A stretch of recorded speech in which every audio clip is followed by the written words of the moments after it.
will be speaking to you today about the problem of homelessness. To put things simply, more needs to be done to address homelessness within Canada and in the city you live in. It really is far too easy to turn the other way and pretend that the guy sitting outside of Save On Foods begging for money isn't there, or that the lady going through the dumpster, adding to her shopping cart, carrying her life possessions, doesn't exist. Of course it's easy to look the other way and not allow the problem to be yours. We can dismiss the problem because we get caught up in our own lives claiming we are too busy. And the drive home from Save On Foods fools us into thinking that it really isn't such a big problem after all, because look at how splendid our city is. Take, for instance, a drive through the city of Coquitlam.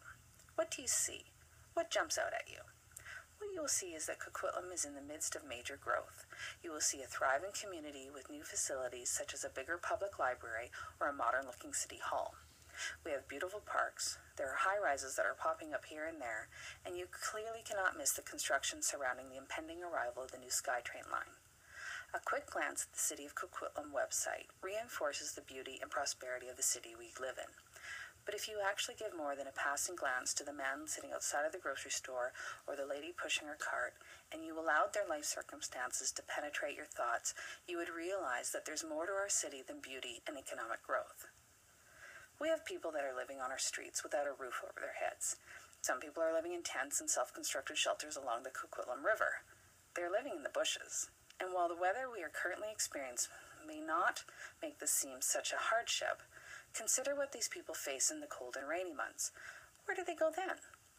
In the Tri-Cities area, the shelters we do have rotate from church to church, and if you're on foot and you are cold and tired, imagine how disheartening it would be to arrive at a shelter only to learn it had moved to another location or that it was full.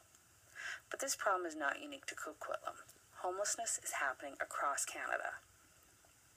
So the question remains, what can be done to end homelessness? We must recognize that ending this problem will not happen overnight and that there are obstacles that need to be overcome. But that cannot prohibit our trying. Changes need to be made both higher up politically and at a grassroots level. So what can you and I do? First, we all must make an effort to help. We can suspend judgment and not assume everyone on the streets has an addiction problem. And really, even if a person is struggling with addiction, is that an excuse not to help? We can also remember that each person is a human being with a family and that they have a life story. A story that if you actually bother to listen to it, might not be that different from your own. Second, we can donate food and clothing to provide immediate help, and we can donate our time and volunteer at shelters. And last, but most importantly, we can advocate for the homeless. We can let our municipal and federal politicians know that more needs to be done to end homelessness. Naturally, this all boils down to funding, but I don't think we can accept the excuse of a lack of funding when the Coquitlam mayor and 4 city councillors were able to spend $10,000 of taxpayers' money to stay in a hotel in Vancouver during the Federation Conference in 2013. $10,000 to avoid a 40-minute commute to and from the conference, a commute that many taxpayers are required to do for work on a daily basis.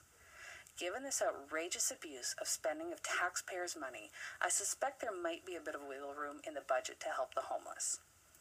So if the focus is to shift to a solution-based approach rather than simply managing homelessness, what is the solution? One solution is sustainable and affordable housing. A study by Laird, Eberl, Halifax, Shapcott, and Pomeroy in 2008 found that it is much cheaper to prevent homelessness and or provide people with the opportunity to move out of homelessness through supportive and affordable housing than it is to let them remain homeless. When you consider that at least 200,000 people in Canada experience homelessness in a given year, clearly there is a dire need to make some serious changes within our country.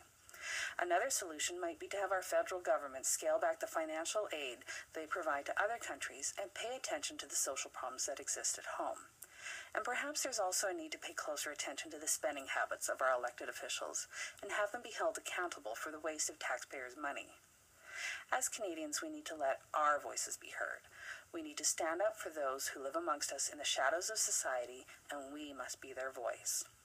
As I conclude my talk on homelessness, I will leave you with a quote by the late Mother Teresa. At the end of life, we will not be judged by how many diplomas we have received, how much money we have made, how many great things we have done. We will be judged by, I was hungry and you gave me something to eat. I was naked and you clothed me. I was homeless and you took me in. I thank you for listening to my TED Talk.